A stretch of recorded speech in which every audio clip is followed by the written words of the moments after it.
자, 똑같은 해넘이와 해돋이 같은 해지만 우리는 마음을 바꿔서 새해를 맞는다라고 했는데 정치권은 안 그런 것 같습니다. 당선된 첫 해만 반복해서 산다라고 오프닝에 말씀드렸는데요. 그러지 않고 새로운 해를 맞이하는 분들이 바로 이분들이죠. 젊은 정치인들과 함께 시사 현안 돌직구 날려보겠습니다. 상암동 한시 청년들, 먼저 박성민 민주당 전 최고위원 나오셨습니다. 안녕하십니까? 네, 안녕하세요. 네, 문성호 국민의힘 대변인 나오셨습니다. 안녕하십니까? 네, 안녕하십니까? 네.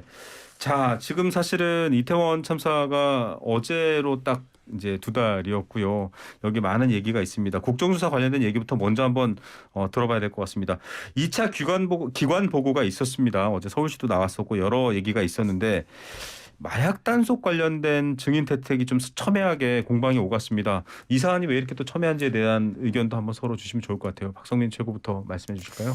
그러니까 마약 얘기는 사실 계속 나왔던 얘기인데요. 네. 그 이제 핵심을 간단하게만 말씀드리면 그 검찰에서 뭐 한덕수 국무총리나 대통령의 지시나 뭐 한동훈 장관의 그 마약과의 전쟁 천명 이후에 마약 수사에 과도하게 집중을 하면서 뭐 그런 부분들이 이제 이태원 참사 때 사실상 교통이나 이런 통제 인력에 좀 더 신경을 안 쓰고 오히려 마약 단속을 위한 사법적인 부분에만 집중을 해서 이런 참사가 좀 벌어진 게 아니냐. 그러니까 마약 단속 때문에 이 참사를 막지 못한 데에 좀 책임이 있는 거 아니냐라는 것을 이제 묻고 싶었던 네. 것으로 저는 알고 있는데 뭐 그 부분은 근데 계속해서 좀 유의미한 논쟁이 되고 있는 것 같지는 않아요. 어쨌든 네. 뭐 검찰에서 주장하고 있는 것은 검찰이 경찰에게 마약 단속이나 이런 부분에 대해서 강제할 수 있는 권한이 없고 그리고 그 경찰 쪽에서도 역시 뭐 검찰 쪽에서 지시를 받아서 마약 단속을 더 강화했고 그 마약 단속 인력 때문에 제대로 그 교통 통제가 안 되고 이런 부분들은 연관이 없다라고 얘기를 하고 있거든요. 근데 저는 그래서 이 부분은 조금 좀 곁가진 논쟁이 아닌가라는 생각은 갖고 있습니다. 사실 이게 한동훈 장관도 좀 걸려 있는 부분도 있고 또 하나는 이제 유류품 검사나 마약을 포커스를 주면서 참사의 원인이 좀 개개인들의 일탈이 아니냐 이렇게 사실 보는 시각 때문에.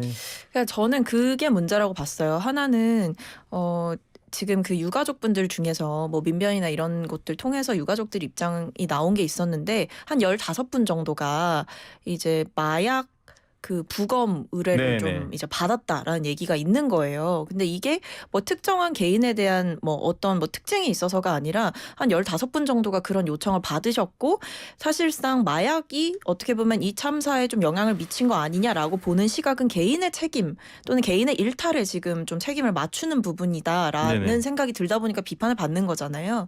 그래서 유가족분들께서 굉장히 화가 많이 나셨고 그리고 저는 검찰 쪽에서 왜 그런 것들을 요청을 했는지 또 사실은 납득이 안 됩니다. 그래서 이 부분은 좀 저는 짚어야 된다고 생각을 하는데 그렇다고 해서 마약 단속 때문에 뭐 이런 부분들이 뭐 이태원 참사에서 뭐 문제가 됐다 이렇게 보는 시각은 조금 적절하지 않은 포인트 아닌가 싶습니다. 네, 문성호 대변인은 어떻게? 네, 저도 뭐 얘기해주신 바와 같이 뭐 어떤 경찰이 올바르게 대응하지 못한 부분이나 인력 배치를 미리 충분히 하지 못한 점 이런 부분에 대한 비판과 거기에 대한 진상규명이 진행이 돼야겠죠. 하지만 이제 마약 관련 수사 같은 경우는 이제 대한민국 마약 범죄가 지금 날로 늘어가고 있는 그렇죠, 상황이고 맞아요. 지금 마약 청정국이라고 불렸던 우리나라가 이제 더 이상 마약 청정국이라고 불릴 수도 없고 또 실제로 청소년 마약 문제도 지금 심각하죠. 심각해지고 있기 때문에 이런 문제에 대해서 뭐 기민하게 대응을 하고 어떤 정부나 어떤 조직의 여력이 이제 좀 몰릴 수밖에 없는 건 사실이거든요. 그런데 이게 뭐 이렇게 됐기 때문에 그 당시 뭐 인력을 활용하지 못했다 이건 좀 과도한 비판이라고 생각을 하고 그나마 이제 다만 실제적으로 좀 이런 인력 면 같은 경우는 저는 사실 기동대 문제를 좀 더 봐야 된다고 생각을 하거든요. 네. 예, 그래서 이런 좀 학교 관련 이야기들은 결국 뭐 사실은 어떤 유의미한 어떤 뭔가 진상이나 책임을 물을 수 있는 사안은 아니라고 생각합니다. 예, 기동대가 왜 여러 이제 말 그대로 공공 안전을 책임지는 이제 경찰 병력이죠. 근데 왜 이런 부분들이 제대로 배치가 안 됐냐라는 얘기인데 지금 사실 국정조사에서 용산구뿐만 아니라 여러 가지 얘기들이 등장하고 있습니다.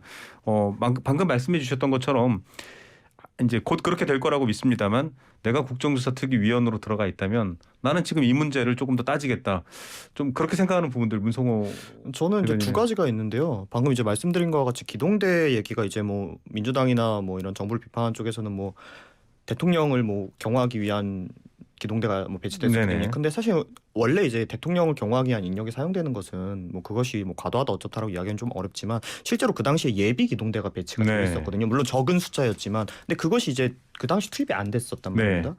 뭐 현장에서 판단을 했을 때 아직 이런 올바른 사태 파악을 못해서 이런 예비대가 워낙 지금 기동기 규모 자체가 굉장히 줄어들고 있어서 네. 어쩔 수 없이 뭐 그 당시에 판단을 잘못해서 더 큰 사건이 다른 데서 터질까봐 뭐 못했다 뭐 이런 식으로도 시각은 있지만 그럼에도 투입이 됐어야 되고 또 그 예비군이 충분한 인원은 아니었지만 네, 그럼에도 그래도. 투입이 됐다가 막지 못한 것과 네. 그것이 사용되지 못한 것은 엄연히 다른 부분이거든요. 예. 이 부분에 대해서 조금 이야기를 하고 싶고 두 번째 이제 국정조사라기보다는 이야기를 항상 하고 싶었던 것이 이 지금 사안이 초반부터 이제 이야기가 나왔던 것이 책임 소재를 결국 누구한테 지우기가 좀 애매하게 법령이 돼 있다는 부분입니다. 네. 그러니까 이게 뭐 법령이 그랬으니까 이게 정부 책임이 아니다 이런 얘기가 아니라 다음에 이제 이 담당하는 경찰이나 공무원들이 적극적으로 행정을 하기 위해서는 좀 더 디테일한 이런 관련된 규정들이 좀 개정이 필요하다. 이 네. 부분에 대해서 좀 말씀드리고 싶습니다. 예. 23대일지 4대일지 모르겠지만 국회에서 활약할 모습을 네. 미리 만나본 느낌이었고요. 자, 박성민 최고는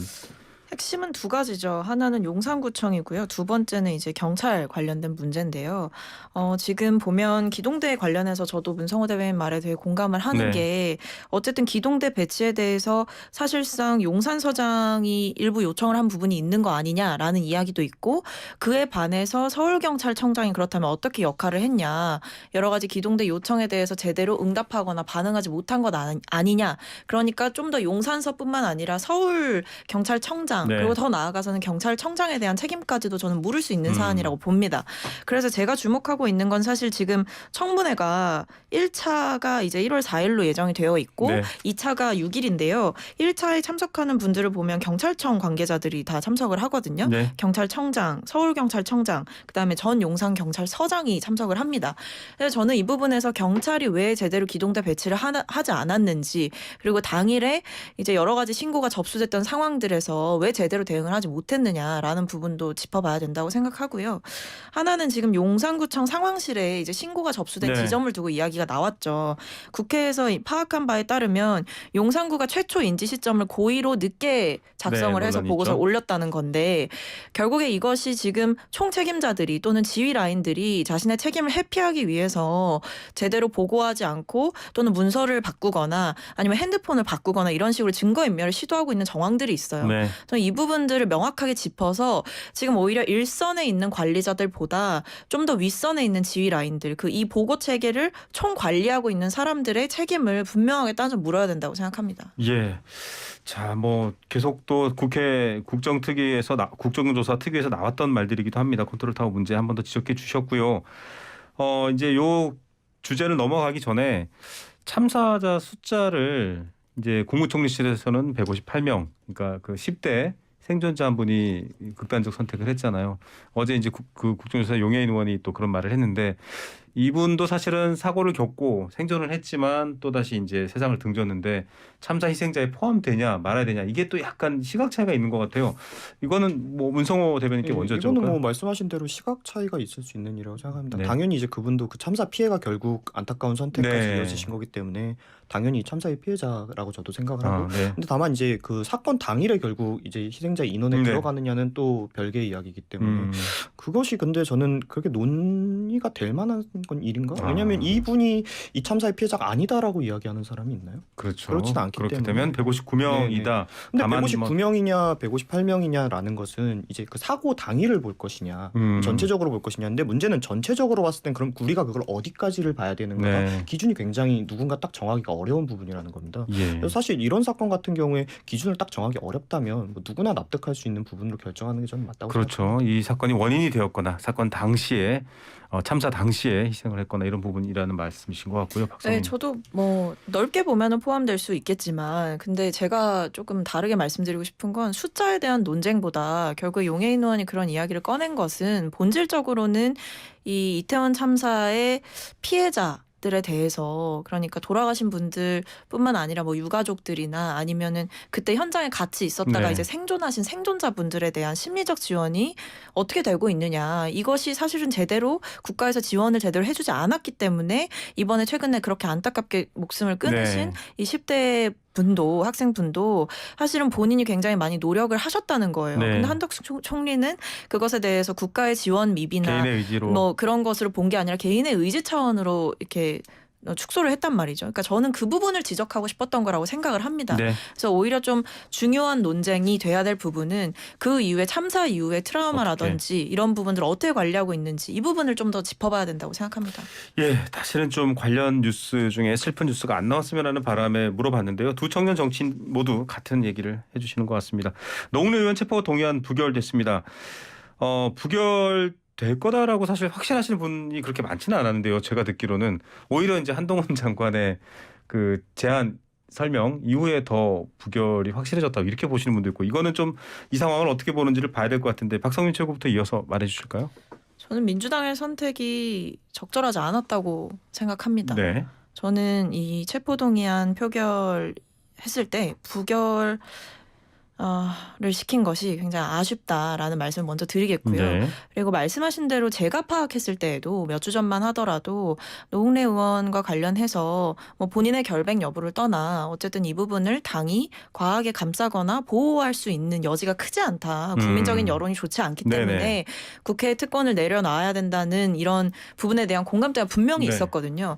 그런데 기류가 확 바뀐 거예요. 근데 세 가지 이유가 있었던 것 같습니다. 이제 일단 노웅래 의원께서 본인의 결백이나 상황에 대해서 충분하게 설명을 했던 부분이 있었던 것 같고요. 그것이 뭐 공식적인 자리에서든 또는 비공식적인 자리에서든 네. 여러모로 설명을 하셨던 것 같고, 그 다음에 두 번째는 이제 검찰의 수사 자체에 대한 공정성.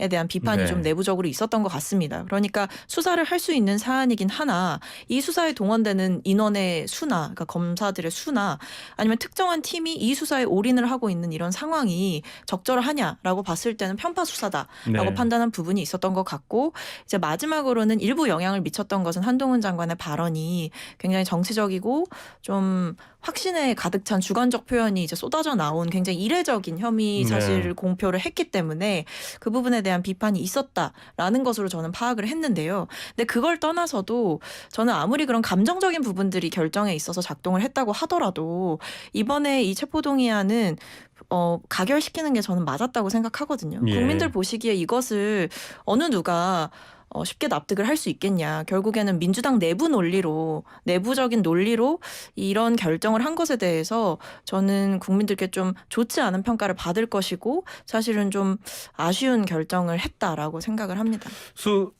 수사를 받고 재판을 통해서 명명백백히 이제 죄가 없다면 밝히고 돌아오면 될 일 아니냐 이런 입장이십니까? 네, 저는 그렇게 생각합니다. 왜냐하면 본인이 워낙에 결백을 주장하고 계시고 그리고 뭐 한동훈 장관이 그렇게 그 자리에 나와서 녹취록 얘기를 막 하면서 한 것도 저는 적절했다고 보지는 네. 않거든요.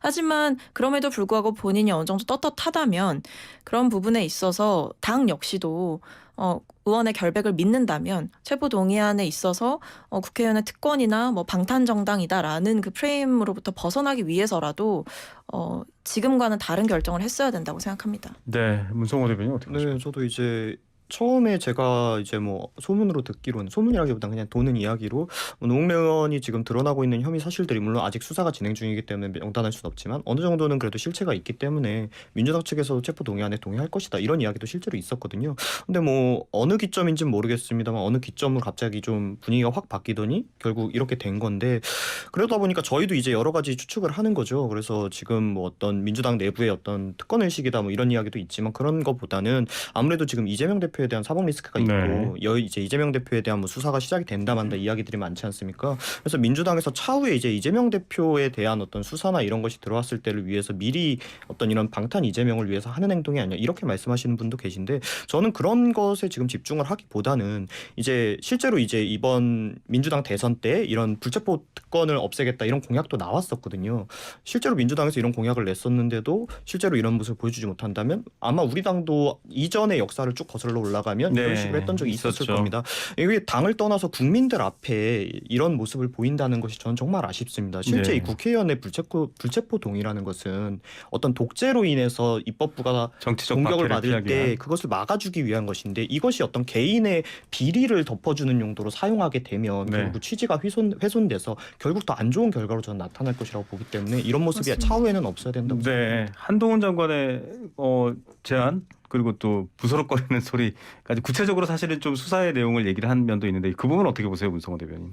저는 뭐 이야기는 할 수 있다고 생각을 하고요. 네. 뭐 이런 얘기가 뭐 피의사실 공표다라고 이야기하기에는 만약에 뭐 어떤 이런 것을 밝히는 것이 피의사실 공표다라고 하면 사실 어느 당을 떠나서 지금까지 말한 분들 대부분이 말씀하시면 안 됩니다. 예. 근데 그거랑은 별개 전 녹취 자체를 튼 거에 대해서 조금 우려가 있는 게 어떤 거냐면요. 지금 이제 대한민국에서 녹취를 하는 것은 자신이 이제 참여한 녹취를 하는 것은 합법입니다. 네. 그건 문제가 없어요. 근데 당사자가. 이것을 남들 앞에서 트는 건 또 조금 다르죠. 제3자는. 그러니까 이 부분이 물론 한동훈 장관님께서 문제 공익적이라 없게 뭐. 잘 하셨겠지만은 네. 제가 생각했을 때는 이게 과연 적절했는가 이 부분은 조금 문제 제기를 하고 넘어가야 된다고 근데 생각합니다. 저는 한동훈 장관의 그 뭐 단어 사용도 굉장히 부적절했다고 뭐 생각합니다. 검사 한동훈이냐 이런 비판들이 나왔었어요. 아니 저는 검사 한동훈보다도요. 저는 한동훈 장관의 출마 선언인 줄 알았어요. 거의 그 정도로 이제 뭐 진영 논리에 빠지지 않아야 된다라든지 이런 식의 굉장히 정치적인 단어들을 사용하면서 네. 마치 자신은 정의이고 다른 사람들은 다 부정의인 네. 듯한 그러니까 기존의 정치인들을 싸잡아서 뭔가 비판하면서 낙인 찍는 듯한 발언들을 네. 하시면서 굉장히 과도하게 본인 띄우기를 했다라고 생각을 하거든요. 근데 사실 피해 사실 공표냐 아니냐를 두고는 되게 건조하게 이 사안을 네. 접근한다면 법무부 장관이 나와서 통상적으로 뭐 예를 들면 뭐 누가 뇌물을 받았다, 네. 받은 혐의가 있다, 아니면 누가 뭐 내란 선동죄를 저질렀다 이런 얘기를 할 때도 그냥 이렇게 사실을 그냥 문장으로 언급을 하는 거예요. 네. 이런 혐의가 있습니다.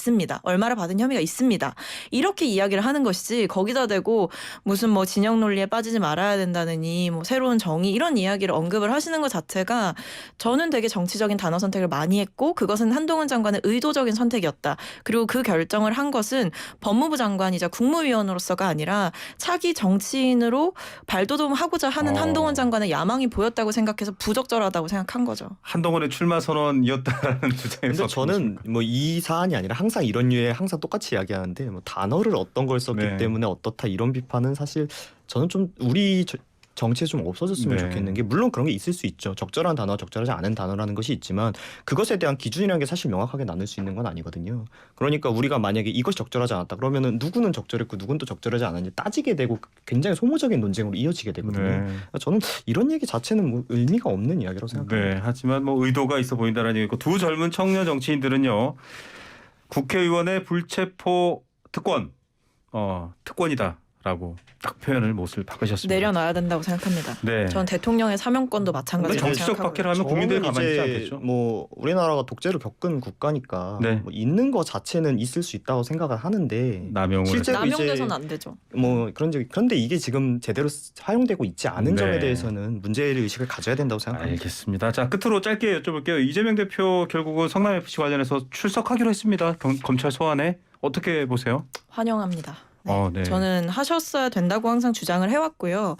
왜냐하면 그동안 사실 이재명 대표가 뭐 대통령 후보 선거 후보 시절부터 불체포 특권 내려놓겠다 이런 말씀도 해오시기도 했었고 검찰의 소환 조사에 있어서 당당하게 응하는 모습을 보이고 정면 돌파를 해야 저는 정치인 이재명으로서 한 번 더 재기할 수 있을 거라고 생각을 합니다. 네. 그래서 이런 부분에서 일반 국민들이 성실하게 수사를 받으시는 것처럼 당대표 이재명인 동시에 본인의 정말 결백함을 주장하기 위해서는 저는 검찰 수사에 있어서 당당하게 응하는 것이 필요하다라고 생각하고 있습니다. 네. 저도 정말 잘하신 결정이라고 생각을 하고 본인이 이제 억울한 부분이나 뭐 소명해야 될 부분 수사 과정에서 충분히 소명하시면 되고 또 어떤 이런 억울한 일이 생기더라도 본인이 그걸 이재명 대표님 정도의 어떤 언론 주목도나 이런 걸 생각할 때 그것을 표명하지 못하지 않을 거거든요. 네. 일반 국민들은 그럴 수 있습니다. 자기가 억울한 부분이 있어도 뭐 수사 과정에서는 나오지만 언론에는 나오지 네. 않는다거나 이럴 수 있지만 그렇지 않을 상황이기 때문에 그냥 성실하게 수사를 받으시고 본인이 잘못한 게 있으시면 거기에 대한 올바른 처벌, 억울한 점이 있으시면 거기에 대한 소명 이루어지면 된다고 생각합니다. 예, 유불리가 아니라 정말 생각해봐야 될 변하지 않아야 될 가치에 대해서 또 얘기하는 청년 정치인들의 목소리인데요. 잠시 저희가 광고 일단 듣고 와야 될 것 같습니다.